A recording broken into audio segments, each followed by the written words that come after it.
Well, I have been officially using the Apple Watch Ultra for about 2 weeks now, and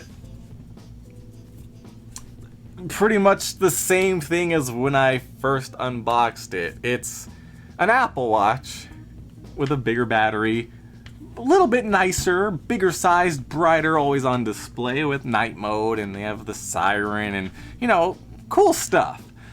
But we're gonna keep this review short and simple. Pretty much, if you're not an adventurer, you're not gonna be scuba diving, you're not gonna be hiking Mount Everest in the cold, you're not gonna be going on marathons for hours and hours, and if you're just wearing it on the day-to-day, tracking your sleep, then you definitely do not need this watch. I mean, I've been wearing it for 2 weeks and I don't need this watch. The main thing I'm getting out of it in my day-to-day is the extra battery life, which is great. Double the battery life of a standard Apple Watch.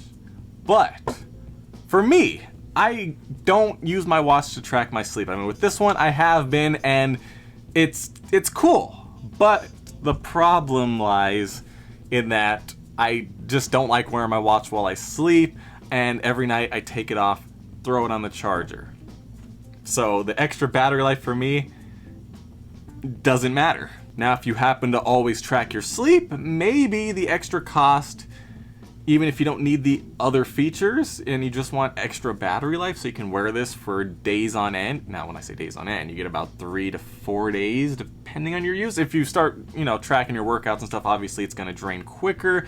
But if you're just doing regular stuff, just wearing it as a watch and tracking your sleep and tracking your heart rate and all that stuff, just on the day-to-day, you know, you can get about a good solid 4 days out of it. But seriously, you don't need it unless you really want to pay a premium to track your sleep without having to worry about charging it every single night. But like I said, with me, I don't really care about tracking my sleep, and the battery life lasts me through the day on a standard Apple Watch, and I can just throw it on the charger and wake up in the morning with it fully charged.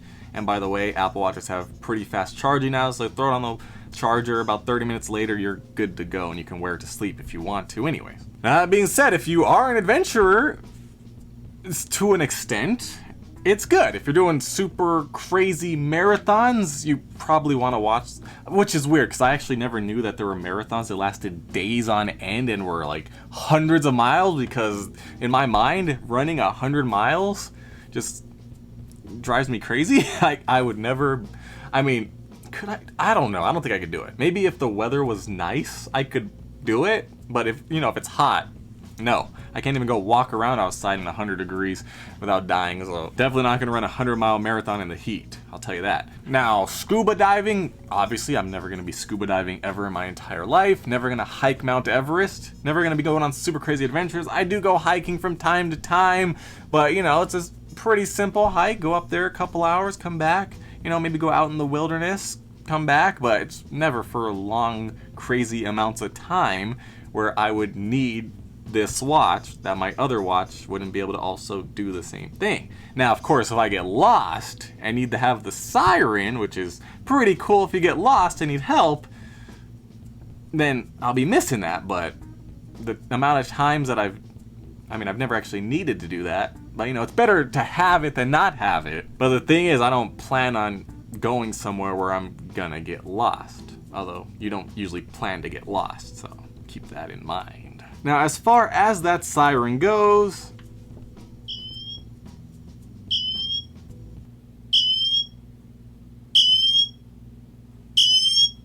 it does get up to around 100 decibels and is very loud and ear-piercing, so it is a great feature. Now, speaking of great features, we also do have this action button, which I linked to the flashlight, and I like the animation. It turns on, you can press it, turn it back off. It's very bright, looks nice, but we're talking about a flashlight. But the action button, you know, it's cool. Do I necessarily need it? No, I could easily be like, turn on the flashlight. It's on. Granted, that did take a few extra seconds, but it's not a life or death situation. I'm trying to turn on the flashlight or activate something.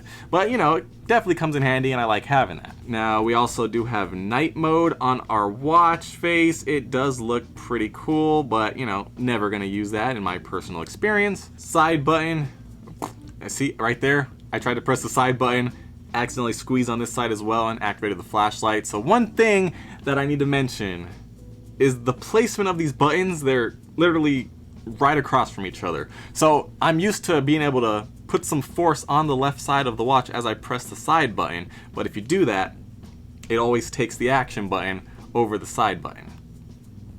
That gets annoying pretty quickly. Let me see, boom. Always takes the action button over this one. Now to be fair, how often are you gonna use the side button? Maybe not too much, but maybe a lot if you wanna get Apple Pay, boom. Oh wait, hold on. Let me hold up the line real quick because I gotta close the flashlight. Let me do this again. There we go, I got it the second time. That's seriously what's been happening to me every time I try to use Apple Pay on this watch.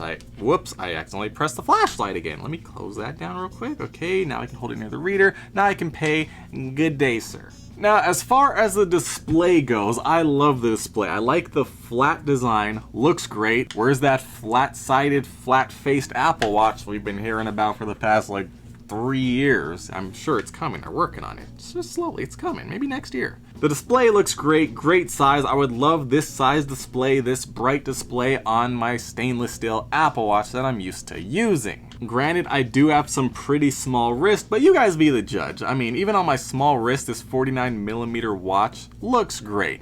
Weight-wise, I feel like it's similar to the stainless steel variation, so if you're coming from that, you're gonna know what to expect because that watch definitely weighs more than the aluminum variants. Speaking of coming from the stainless steel gold, I would love a gold titanium, although I guess it wouldn't be shiny, so I still think, because, you know, personal preference, I like to wear my watch as sort of a jewelry piece, so I always opted for the shiny stainless steel gold option with the stainless steel gold band with the magnetic Milanese loop. Look at that, very nice, very easy to use. I like that. Now with this, you know, it's more of an industrial design, more for adventurers, definitely function over form, but obviously I would prefer this every day of the week. Just make the screen bigger, give it the nice flat design, and maybe it'll look freaking amazing. I don't know. I do still like this design, even though it is starting to get dated. It does look nice in the stainless steel gold. Personal preference. Now, as I was alluding to about this magnetic loop, I do prefer that. Now, obviously, if you're an adventurer, you don't want that because you could easily knock the watch off. This is much more secure, but I just don't like it. Every time I need to take it off to charge it, I have to rip this off, and it's kind of still on here, which is good if, you know, if you're an adventurer, so it's harder to lose, but gotta pull this off, get it off, put it on the charger. Okay, now I gotta put it back on. Now, I hate putting this on, because on my other watch, I'm used to doing this, pulling this tight, and it goes. But as you can see, it's spinning because it locks. So you have to kind of like hold it into place, get it nice and tight, and it's a lot harder for me to do. Now, maybe I'm doing this wrong, but this is just more of a hassle every time I do have to take it off to charge. I don't like to wear this in the shower either, so I always take it off when I take a shower.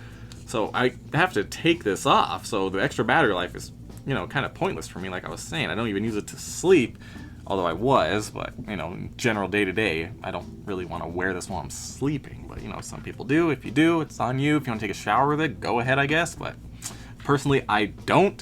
So when I have to take it off multiple times a day, it's just annoying trying to put it back on, as well as, you know, taking it off. But putting it on is the real troublemaker. And like I was saying in the unboxing, unless you're doing something like scuba diving or, you know, going on some crazy hikes or marathons or something that would need these extra features that are in this Apple Watch Ultra, everything else is just an Apple Watch. You know, same interface, pretty much, for the most part, the same display. It's bigger, brighter, flat. You know, it looks cool, but, you know, for the most part, same thing, same experience. And one of the things I absolutely hate about this Apple Watch Ultra is that they included a temperature sensor that's pretty much only usable if you want to track if you're ovulating.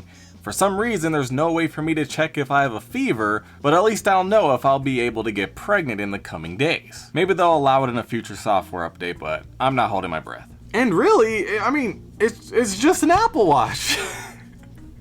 If you're just the average Joe who wears an Apple Watch to school, to work, you don't need it unless you want the extra battery life, but you know, you get this design, you have to pay a premium for it, and you get all these other features that you probably will never use, but you do get a very nice display. But if you don't need it, you know, you don't need it. Obviously, you're like, oh, I want the new Ultra. It sounds cool. Everyone's gonna be like, yo, that's the Ultra. It looks nice, bro. Fist bump. Like, it is what it is. People always want the latest and greatest, and this is the latest and technically the greatest Apple Watch. But like I was saying, I prefer the jewelry look of the stainless steel. Some people want to go the cheap route to get the aluminum. You know, that's fine too. It's the same thing. Honestly, I don't think this is worth the premium that you have to pay over the aluminum, especially since when you go to trade this in, it's still based on the price of the aluminum. So they give you like $100 for this after you paid $800 for it a couple months ago. Really? At least you can, you know, sell it to a third party or something on Craigslist and get your money back a little bit more. But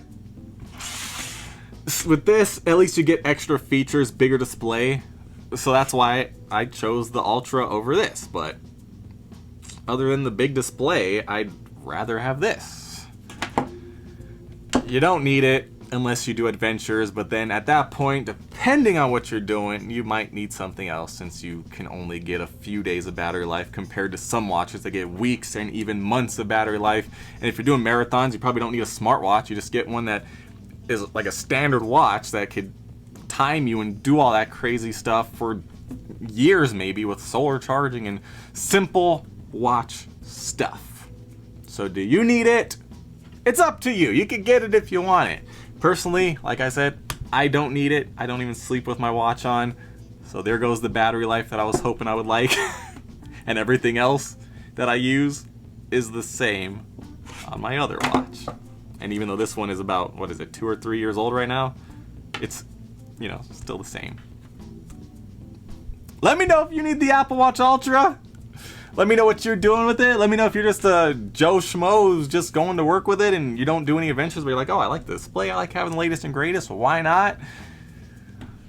But, you know, if you're the average Joe, you don't need it.